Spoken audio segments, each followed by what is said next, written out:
Bien, la clase pasada hablábamos muy concretamente y esquemáticamente sobre los elementos del delito y decíamos que dentro de los elementos positivos tenemos la conducta, ¿sí? Toda eh, acto que pueda llevar a cabo el individuo o el ser humano, ¿no?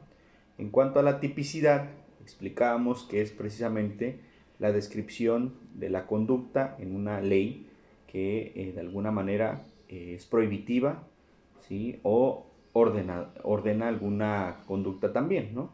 Entonces, los delitos están en las leyes, ¿no? En el Código Penal Federal, en el Código Penal de los estados, algunas leyes como la Ley General de Salud, como la de Armas y Explosivos, en la propia Ley de Amparo, etcétera, ¿no? Entonces ahí se describe la conducta que pudieses tú cometer y las sanciones que se te van a, pues de alguna manera, imponer, ¿no?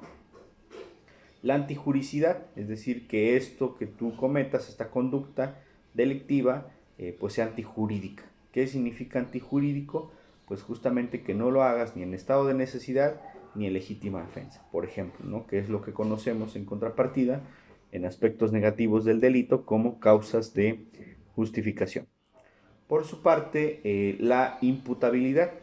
Sí, recuerden que hablábamos en este punto específico sobre la edad punible en nuestro país, ¿no?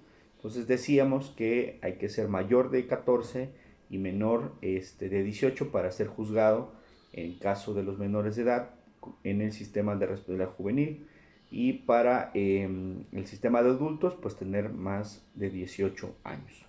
No tener ningún padecimiento o algún retraso o afectación mental, ¿no? Para efectos de no ser considerado o un menor de edad o una persona incapaz, ¿sale? Culpabilidad, que es precisamente que se te demuestre plenamente que tú cometiste ese delito, ¿sale? Las condiciones o condicionalidades objetivas, pues algunos delitos requieren elementos objetivos, ¿no? Y yo les ponía como ejemplo, por ejemplo, el delito de abogados o litigantes. Esto es, para poder cometer alguno de estos delitos que cometen los abogados en el ejercicio de su profesión, pues necesariamente hay que tener un elemento objetivo importante que es ser abogado, ¿sale? Y la punibilidad, que es justamente la pena.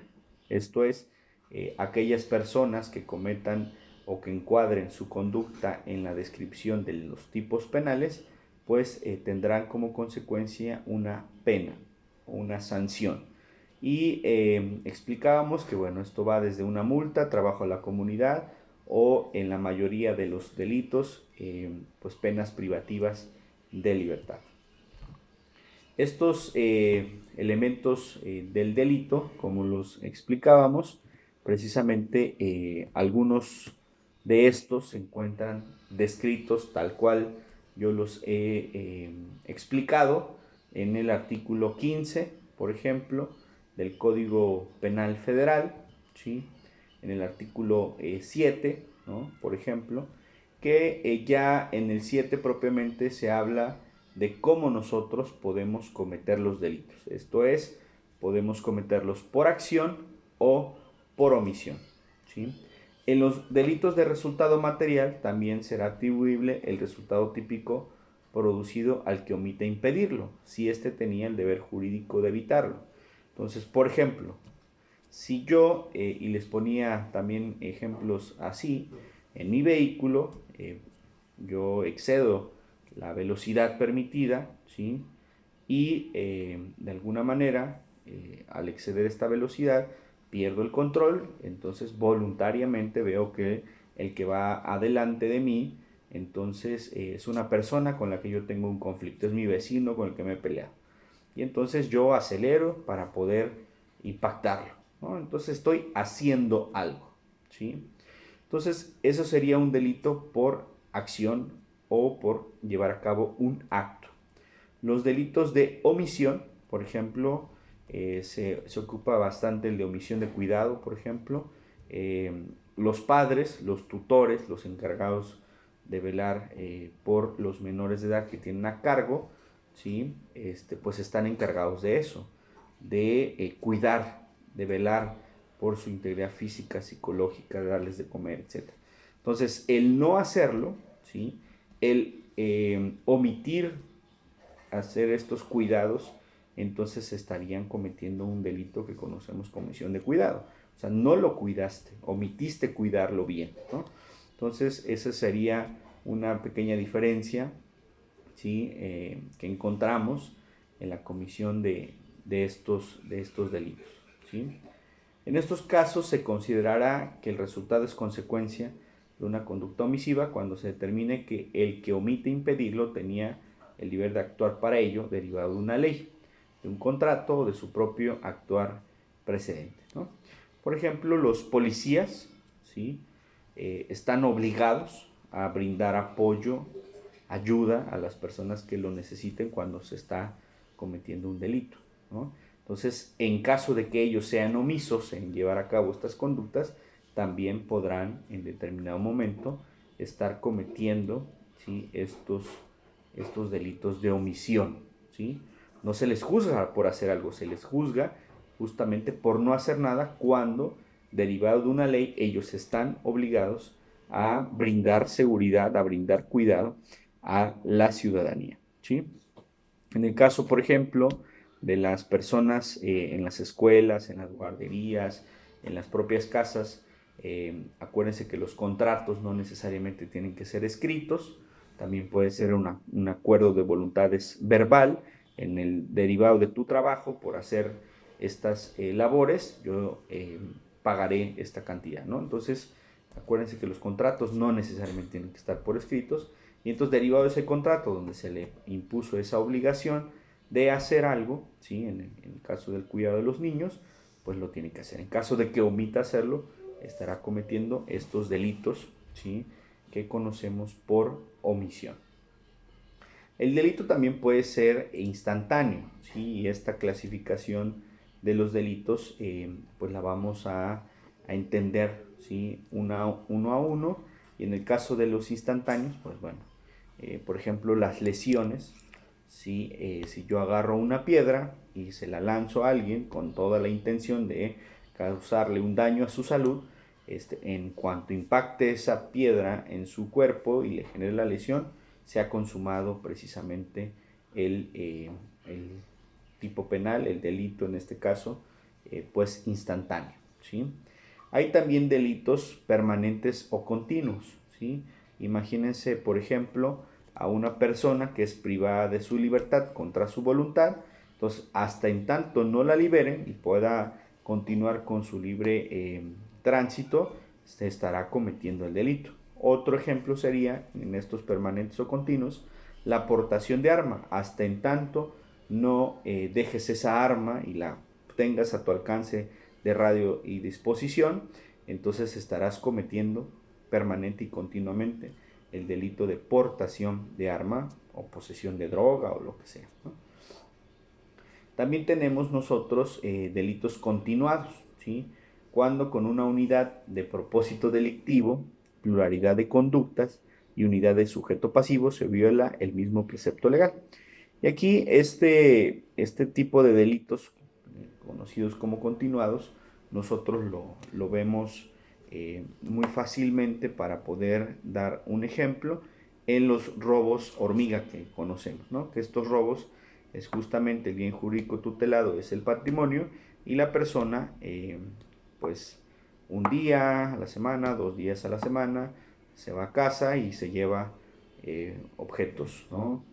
Eh, y de determinado momento, ¿sí? Pues se descubre, y entonces vean cómo para poder llevarse, ¿no? Una cantidad específica, pues estuvo haciéndolo varias veces. Entonces ahí por eso se dice que hay pluralidad de conductas, o sea, muchas conductas. Un día, el martes, el jueves, el viernes, estuvo llevando a cabo ese delito. Unidad de sujeto pasivo, o sea, solo es esa persona la misma que se lleva esos objetos, ¿no?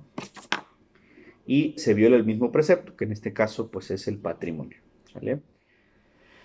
Entonces, aquí un elemento importante del delito, como lo hemos estado repitiendo en diversas ocasiones en la clase, pues tiene que ver con la conducta, ¿no? La conducta es el primer elemento básico del delito, ¿sí? Y se define como el comportamiento humano, voluntario, positivo o negativo, encaminado a un propósito, ¿sí? Entonces, el externar esta conducta, las consecuencias que tenga esta conducta, y si están prohibidas por la ley, pues cometerán este delito, ¿no? Porque debemos diferenciar, podemos nosotros llevar a cabo una conducta, pero no necesariamente cometer un delito, ¿no? Muchas de las veces esas conductas, ¿sí? Pueden ser también, no necesariamente delito, insisto, también pueden ser pues violaciones a reglas morales, ¿no? Como por ejemplo, estas reglas morales, ¿no? Como por ejemplo el hecho de no dar, ¿no? Una ayuda a una persona que está pidiendo limosna, ¿no? ¿Es delito? No. Simplemente es un tema moral, ¿no? Entonces ahí queda.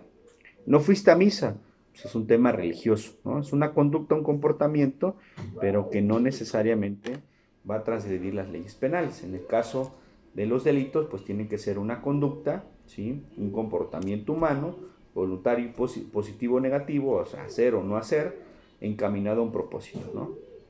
Entonces, la conducta tiene varios, en estas teorías, doctrinas que nosotros a lo largo del curso vamos a estar utilizando, ¿no? Pues a veces se le dice hecho, acción, acto, etcétera, ¿no? Pero entendamos en forma genérica y específica qué es el comportamiento humano, ¿sí? Aquí, si ustedes observan, ¿sí? Se señala un comportamiento humano voluntario, ¿no?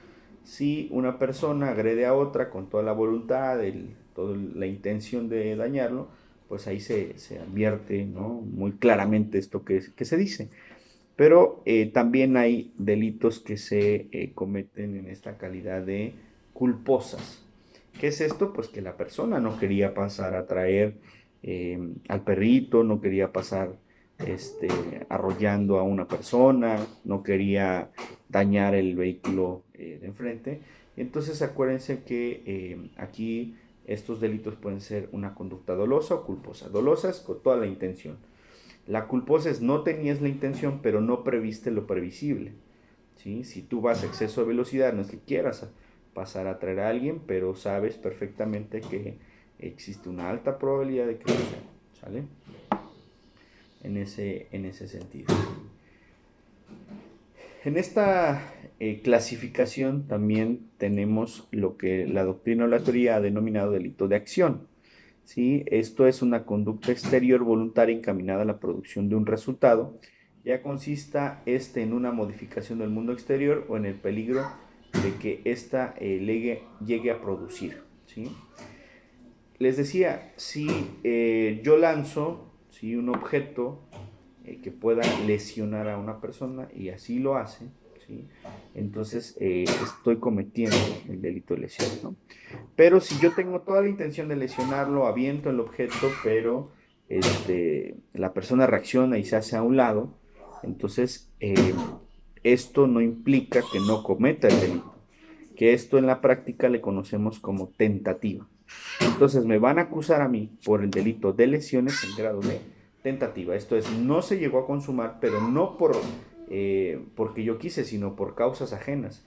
En este caso que la persona reaccionó y se quitó. ¿Sí? Entonces es importante que nosotros lo tengamos claro. Entonces estos elementos del delito, como acto positivo o negativo, hacer o no hacer, ¿sí? Que trae una consecuencia o un resultado, lesiona, roba, asesina, lo que sea. Entonces también hay un punto importante o hay una relación de causalidad entre el acto y el resultado. Entonces, en lo que yo hago, ¿sí? Que traiga un resultado y que ese resultado esté previsto en la ley y que de alguna manera pues traiga una consecuencia de derecho, como lo es que se me imponga una sanción después de un juicio. También tenemos que dentro de estos delitos de omisión es decir, no hago lo que tengo que hacer derivado de la ley o de un contrato, ¿sí? También se habla sobre la inactividad voluntaria cuando existe el deber jurídico de obrar, ¿sí? Esto es, a veces las personas no hacen lo que tienen que hacer, ¿sí? Como un deber jurídico. Piensen en un médico que se le está pidiendo el auxilio a efecto de que preste sus conocimientos en poder salvar una vida y no lo haga, ¿no? Entonces hay una inactividad voluntaria que traerá una consecuencia de derecho, ¿no? Y aquí hay excepciones, como en todo. Eh, por ejemplo, en los delitos de aborto, o en algunos estados así se considera aún que es un delito el que la mujer interrumpa el embarazo, aun cuando está decidiendo sobre su propio cuerpo. Entonces, hay muchos médicos en esta libertad de conciencia, ¿sí? De poder decidir, bueno, a ver, si yo estudié, me preparé para poder salvar vidas, pues yo me opongo porque mis principios así me lo imponen, de poder participar en acabar con la vida, en este caso el producto del embarazo, ¿no? Entonces, estas omisiones o esta inactividad voluntaria no es delictiva, ¿sí? Ahí, pero vean cómo se maneja esto. O sea, previamente a que a mí me obliguen a participar de estas acciones, yo voy a decir como médico, no quiero participar, entonces a mí no me pongan en una situación así porque yo no lo haré, ¿no? Entonces, ¿qué se hace en estos casos? Pues justamente los hospitales, los directivos, tienen que tomar decisiones asertivas en el sentido de decir, bueno, no puedo dejar a este médico que ha objetado, sí, participar, objeción de conciencia también se conoce, que ha objetado el hecho de prestar sus servicios profesionales o médicos en la práctica de un aborto. Y entonces ahí también ellos tienen ese derecho y ese derecho pues debe ser respetado, ¿no? Bajo estas condiciones, en el sentido de que previamente se le puso en conocimiento a los directivos y al hospital, yo no participaré. Una vez que se ha hecho eso, bueno, los directivos tendrán la obligación de no dejar de turno o de guardia, como lo conocemos, a esta persona, a menos que esté otra persona que no sea objetor y que sí pueda practicar un aborto en el caso de que sea pues necesario, ¿no? Entonces vean cómo en estos temas siempre va a haber dos derechos en juego. En la mayoría de los casos que tenemos que resolver pues como abogados, como operadores del derecho, siempre vamos a encontrar esta disyuntiva o esta colisión de derechos, ¿no? Por una parte el ejercicio profesional, por otra parte el derecho de la mujer a decidir sobre su propio cuerpo y pues que si quiere abortar, que aborte, ¿no? Entonces se pueden llegar a puntos intermedios, se puede llegar a ciertos puntos de ponderación en donde puedan subsistir ambos, ¿no? Así como lo acabo pues de señalar, ¿no? También hay delitos de comisión por omisión o impropios que le conocemos, que se llevan o se realizan la omisión con un resultado prohibido por la ley y que esto pues tiene un resultado netamente material, ¿sí? Entonces, ¿cómo se integra? Con una manifestación de la voluntad, ¿sí? Es decir, yo no quiero hacer algo y entonces voy a llevar a cabo una conducta pasiva, no voy a hacerlo, ¿sí? Aunque tenga el deber jurídico de obrar, ¿sí? Si yo soy el médico y digo, no, sé que tengo el derecho, primero, de decir no, no lo quiero hacer, segundo, pues justamente también sé que tengo que llevar a cabo estos auxilios cuando se me presentan, pero hoy soy un objetor de conciencia, ¿no? Entonces, este resultado, ¿sí? Típico material, en el caso de que él no haya previamente establecido que es un objetor de conciencia, entonces sí cometerá el delito, ¿sí? Por eso eh, hay que poner mucha atención en lo que estamos hablando, porque en caso de que él no lo hubiese reportado, ¿sí? Previamente, entonces pues tampoco puede estar el hospital adivinando esto, y si hay una situación en la que está en riesgo la vida de una persona, tiene que hacerlo, ¿sí? Por eso se hace antes, previamente, no en el momento en que soy objetor de conciencia y no participo. oye, no, es que no lo sabíamos, no lo habías puesto en conocimiento y pues ahorita eres el único que está y pues tienes que hacerlo, ¿no? En ese contexto, ¿no? Como se va desarrollando, ¿no? La teoría, en ese sentido, teniendo como base la conducta como el primer elemento del delito, o sea, el que hagas o no hagas algo que la ley te obliga a hacerlo o no hacerlo, ¿sí? Se habla que cuando haya esta ausencia de conducta, ¿sí? Como elemento negativo de la conducta, abarca la ausencia de acción o de omisión, ¿sí? De alguna manera, entonces no habrá delito, dice la teoría. ¿Por qué? Pues porque yo no estoy ni llevando a cabo una conducta, ni estoy no previendo lo previsible, simplemente hay algunas circunstancias que me impidieron hacerlo, ¿no? Entonces, por ejemplo, piensen en un policía. Está obligado a llevar a cabo una conducta, que es la de proteger, de brindar seguridad, ¿no? Pero imagínense que hay un accidente de tránsito donde él queda de alguna manera impedido de salir del vehículo, ¿no? Entonces hay una fuerza física superior o exterior irresistible, o sea, no puedo salir. Por más que quiera yo brindar ese auxilio, no lo puedo hacer, ¿no? También la teoría maneja causas de fuerza mayor, ¿no? O sea, imagínense que él está lesionado. Dice, oye, pues es que estoy lesionado, ¿cómo voy a ayudar? O sea, vean ya en los hechos reales, ¿no? No le podríamos imputar un delito por omisión a un policía, pues que a lo mejor está también lesionado, ¿no? Que en lugar de brindar ayuda tendría que recibirla, ¿no? Y en el tema de los movimientos reflejos, ¿no?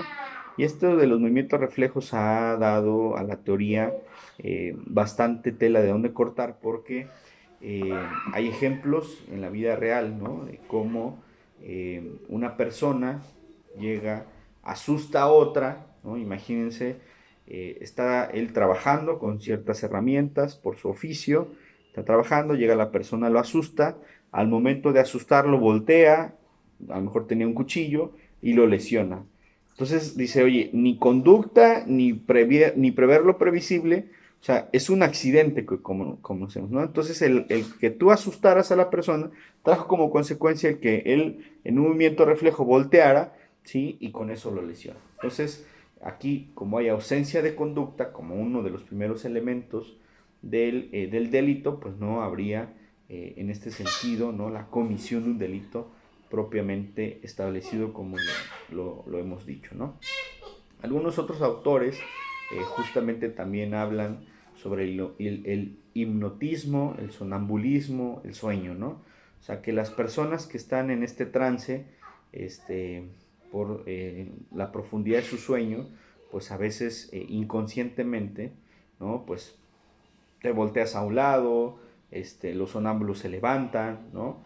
Entonces, esto sobre todo en la vida real ya es, por ejemplo, cuando hay niños pequeños que duermen con los padres, entonces si en un acto, ¿no? Reflejo, en un movimiento propio del sueño, pues ocurre un accidente y hay dos posturas, ¿no? Una que dice, bueno, si tú sabías que eres una persona que no controla el despertar rápido, ¿no? O el que su sueño es muy profundo, pues entonces no debiste haberte puesto en esa situación y al menor menos, y pues lo aplasta, ¿no?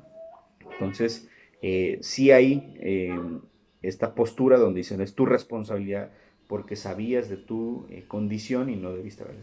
Otros dicen, bueno, no porque no hay una voluntad, no hay un dolo, no hay una omisión por no prever lo previsible, porque pues quién va a pensar que tú dormido vas a aplastar al niño, ¿no? Entonces, siempre, y esto es lo más interesante de la materia, ¿no? Que como operadores pues tengamos que tener ambas visiones, ¿no? Para poder llevar a cabo una argumentación y hacer lo que nos toque, ¿no? En este caso, como fiscales acusar, como defensores pues defender o como juzgadores pues dirimir esta controversia y juzgar bajo este principio propiamente de justicia.